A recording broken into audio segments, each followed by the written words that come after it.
राधे राधे, जय माता की भक्तों। आप सभी का स्वागत करती हूँ स्पिरिचुअल ज्ञान साधना में और आप सभी से अनुरोध करती हूँ कि स्पिरिचुअल ज्ञान साधना को सब्सक्राइब कर लीजिए और बेल आइकन को प्रेस कर दीजिए ताकि आपको नई नई वीडियोस का नोटिफिकेशन मिलता रहे। राधे राधे, जय माता की। कैसे हैं आप सभी लोग? हम आशा करते हैं सभी लोग बहुत अच्छे होंगे। और ये बताने के लिए कमेंट पे राधे राधे, जय माता की, हर हर महादेव कुछ भी लिख सकते हैं। आप सभी का बहुत स्वागत है स्पिरिचुअल ज्ञान साधना में। और आज की वीडियो बहुत ही इम्पॉर्टेंट होने वाली है, आप सभी के लिए बहुत ही उपयोगी सिद्ध होने वाली है, क्योंकि ये जो वीडियो है ये है श्राद्ध पक्ष के विषय में, कि पितृपक्ष जो प्रारंभ हो रहा है कल से, उसके विषय में हम संपूर्ण जानकारी आपके साथ शेयर करने वाले हैं।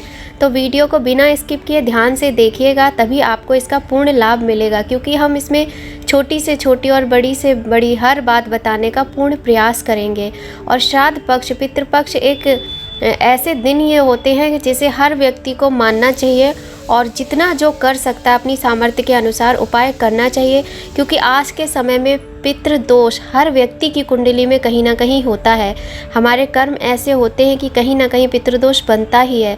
तो उस दोष से यदि इंसान मुक्ति पा लेता है तो जीवन में सारे कष्ट दूर होकर और सुख शांति, सुख समृद्धि सभी कुछ मिलता है। कहने का तात्पर्य ये है कि यदि पितृदोष का उपाय कर लिया जाए, उससे मुक्ति पा ली जाए, तो पितरों का आशीर्वाद प्राप्त होता है और जीवन में किसी भी अच्छी चीज़ की, सुख शांति की, धन की, संपत्ति की, संतान की, किसी भी चीज़ की कमी नहीं रहती है और पाप से मुक्ति मिलती है। तो आइए प्रारंभ करते हैं आज की वीडियो और आप लोग ध्यान से सुनिएगा। अगर आपने अभी तक हमारे चैनल को सब्सक्राइब नहीं किया है तो कर लीजिएगा स्पिरिचुअल ज्ञान साधना को और बेल आइकन प्रेस कर दीजिए ताकि आपको नई नई वीडियोज़ का नोटिफिकेशन मिलता रहे। तो चलिए प्रारंभ करते हैं आज की वीडियो।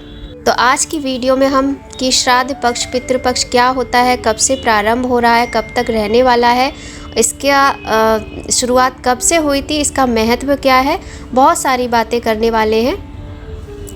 16 दिन की अवधि होती है पितृपक्ष की, जिसमें हिंदू धर्म में लोग अपने पूर्वजों का सम्मान करते हैं, उनके निमित्त ब्राह्मणों को भोजन, दान इत्यादि करते हैं।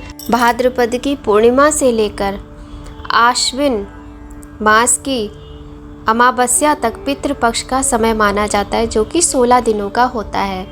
जिन लोगों का श्राद्ध पूर्णिमा को होता है वो भाद्रपद की पूर्णिमा को ही माना जाता है। उसी दिन ब्राह्मणों को भोजन, दान इत्यादि कराया जाता है। जैसे कि यदि मतलब किसी का देहांत पूर्णिमा के दिन हुआ है और उसी दिन उनका अंतिम संस्कार किया गया है, तो पहला श्राद्ध जो होता है पूर्णिमा के दिन से ही प्रारंभ होता है।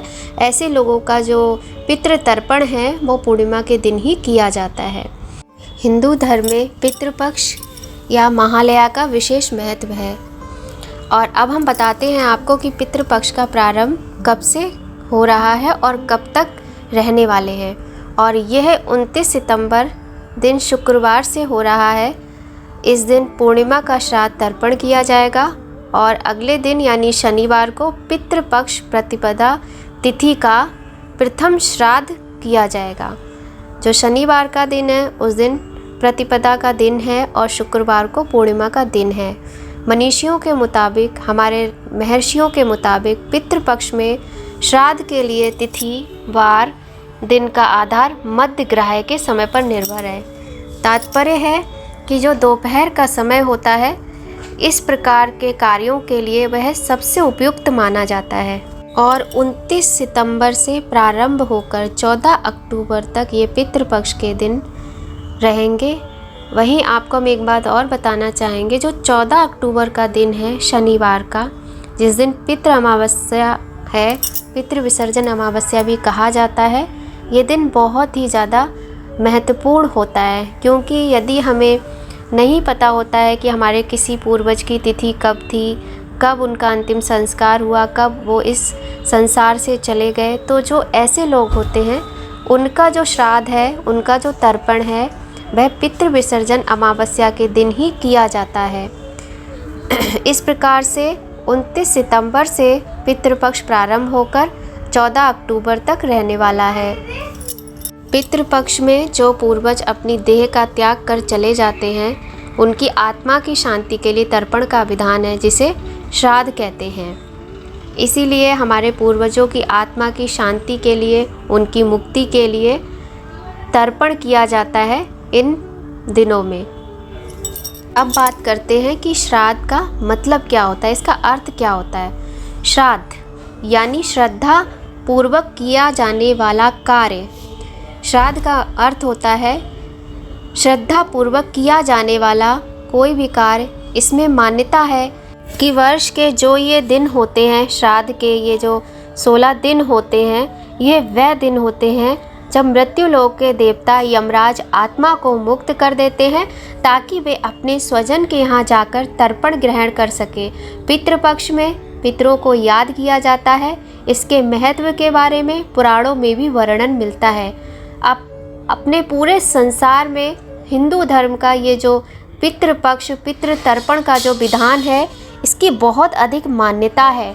हर व्यक्ति इस चीज़ को मानता है कि वाकई में जो हमारा हिंदू धर्म है वो ऐसा धर्म है जो सिर्फ जीते जागते लोगों के लिए ही त्यौहार लेकर नहीं आता है, बल्कि जो लोग हमें इस संसार से छोड़कर हम सबको चले गए हैं, उनके लिए याद करने के 16 दिन ये ऐसे हैं कि ये विश्व विख्यात है। पूरे संसार में इस चीज़ को माना जाता है कि जो ये पितृपक्ष होता है, जो श्राद्ध होता है, जो पितरों को तर्पण करने की जो विधि होती है, जो ये हमारे यहाँ एक विधान बताया गया है, ये बहुत अधिक महत्वपूर्ण है और इसके समान कुछ भी नहीं है।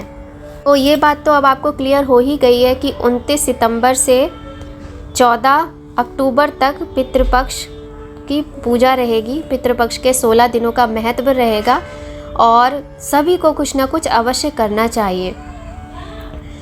पितृपक्ष में पितृ तर्पण करने से, पितरों के निमित्त कार्य करने से जो पितृ दोष होता है उससे मुक्ति मिलती है। जन्म कुंडली में कहीं भी पितृ दोष हो तो व्यक्ति को कई तरह की परेशानियों का, मुश्किलों का सामना करना पड़ता है।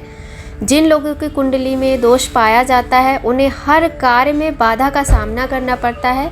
मान सम्मान में कमी बनी रहती है, जमा पूंजी नष्ट हो जाती है, रोग आदि भी घेर लेते हैं और कभी कभी कष्ट इतना अधिक हो जाता है कि हम समझ ही नहीं पाते हैं कि ये सब क्या हो रहा है। तो आप बिना सोचे समझे कम से कम किसी भी एक तिथि को अगर आप वर्ष भर नहीं कर पा रहे हैं तो इन 16 दिनों में एक ना एक दिन आप अपने पूर्वजों के निमित्त ब्राह्मण को दान, दक्षिणा, भोजन आदि कराकर संतुष्ट करना ही चाहिए।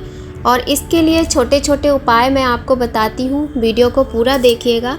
तो सबसे पहला जो उपाय है वो आपको करना है कि आपको कल से ही, पहले पितृपक्ष के पहले दिन से ही, पूर्णिमा वाले दिन से ही आप दक्षिण दिशा की ओर मुख करके अपने पितरों के निमित्त जल अवश्य दीजिए। अब जल देने की विधि क्या है, इसको आप ध्यानपूर्वक सुनिए। जल के लिए आपको तांबे और पीतल या फिर चांदी के लोटे का इस्तेमाल नहीं करना है। आपको सिर्फ स्टील के लोटे का ही प्रयोग करना है। एक स्टील का लोटा लीजिए, उसमें थोड़ा सा गंगा जल और उसके बाद आप आरओ वाटर या जो भी शुद्ध जल है आपके घर वो उससे भर लीजिए। उसमें थोड़े से जौ, थोड़े से काले तिल और बिल्कुल थोड़ा सा गुड़, ये सारी चीज़ें मिक्स कर लीजिए। और यदि आपके पास कच्चा दूध है तो 2 बूंद कच्चा दूध भी मिक्स कर लीजिए। उसके बाद दक्षिण दिशा की तरफ मुख करके अपने पूर्वजों के निमित्त आप इस जल को दीजिए। लेकिन दिशा का आपको बहुत अधिक ध्यान रखना है और साथ ही आपको समय का भी ध्यान रखना है। तो दिशा दक्षिण होनी चाहिए और जो समय है वो सूर्य निकलने के बाद का ही समय होना चाहिए। वैसे तो दोपहर का समय उपयुक्त माना जाता है, किंतु आप 9 बजे के बाद किसी भी समय जल दे सकते हैं अपने पूर्वजों के निमित्त, पितरों के निमित्त।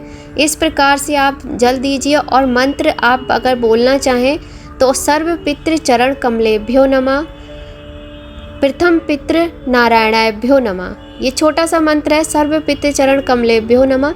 इस प्रकार से 5 या 7 बार इस मंत्र को बोलिए और पूर्ण श्रद्धा भाव से उनके प्रति अपनी श्रद्धांजलि अपने मन में भाव रखते हुए अच्छे से उनको जल दीजिए। और पूरे 16 दिन तक इस एक उपाय को तो आप करते ही रहिए। अगर आपको कहीं चींटी दिख जाती हैं तो चींटियों को आटा डालिए शक्कर मिलाकर, कहीं गाय माता दिख जाती हैं तो उनको कोई भी हरी चीज़ आप चारा, पालक या फिर कहीं से आप कोई फल लेकर उनको खिला सकते हैं। उनको दूर से प्रणाम कीजिए। कौवे मिल जाएं तो उन्हें भी भोजन दीजिए और कुत्ते को भी भोजन अवश्य दीजिए। इस प्रकार से ये छोटे छोटे कार्य हैं जो आप कर सकते हैं। अगर आपको पूर्ण विधि सुननी है तो उसके लिए मैं जल्दी जल्दी छोटी छोटी सी वीडियो लेकर फिर से आऊँगी, क्योंकि ये वीडियो बहुत बड़ा हो जाएगा। बहुत सारी चीज़ें हम आपको बताएंगे। और एक बात बताना चाहेंगे, जो ब्राह्मणों को आप भोजन कराएंगे अपने पितरों के निमित्त, उसमें आप ध्यान रखें कि तोरई की सब्जी, मूली और दही। देखिए, सफ़ेद चीज़ का बहुत अधिक महत्व होता है, तो सफ़ेद चीज़ में दही सर्वोपरि है, मूली है और तोरई की सब्जी का भी बहुत अधिक महत्व होता है। पितृपक्ष में जब भोजन हम ब्राह्मण को करवाते हैं तो उसमें ये 3 चीज़ें आप अपने रसोई में तो रखिए ही रखिए। और जो पितरों के निमित्त जो भी तर्पण आदि किया जाता है वो सदैव अपराह्न का समय ही उपयुक्त माना गया है शास्त्रों के अनुसार, यानी दोपहर का समय। तो आप प्रयत्न करें कि दोपहर के समय पर ही अपने पितरों के निमित्त आप तर्पण आदि कराएं, ब्राह्मण भोजन कराएं और दान दक्षिणा आदि देकर उनको संतुष्ट करें। यदि आप भोजन नहीं करा सकते हैं तो थोड़ा सा कुछ ना कुछ आप प्रतिदिन निकाल कर ब्राह्मण को दे दीजिए या फिर किसी भी ज़रूरतमंद को दे दीजिए। जैसे आप पूड़ियाँ नहीं बना सकते, भोजन नहीं बना सकते, तो आटे के साथ में गुड़ और आलू या फिर तोरई की कोई भी सब्जी, मूली, फल, और इसमें आपको केले का प्रयोग नहीं करना है, ये ध्यान रखिएगा। फल में आपको केले का प्रयोग नहीं करना है। और इसी प्रकार से आप जैसे नमक है, मिर्ची है, जो भी चीज़ें आप भोजन में बनाएंगे वही चीज़ें आप बिना बनाए ऐसे ही निकाल कर आप मंदिर में ब्राह्मण को दान कर सकते हैं, और साथ में दक्षिणा। इस प्रकार से थोड़ा थोड़ा करके ही बहुत हो जाएगा, आप करते रहिए। और फिर देखिए, यदि आपकी कुंडली में पितृ दोष है और उसकी वजह से आपको परेशानियां मिल रही हैं, तो कितनी जल्दी आपकी परेशानियों का अंत होगा और भगवान की कृपा आप पर बरसेगी। तो आज की वीडियो में इतना ही। बहुत जल्द इसकी बहुत सारी जानकारी लेकर फिर से आएंगे। राधे राधे, जय माता की। वीडियो पसंद आए लाइक कीजिएगा। कुछ और जानकारी आपको चाहिए हो तो कमेंट में लिखकर बताइएगा। राधे राधे, जय माता की। हर हर महादेव।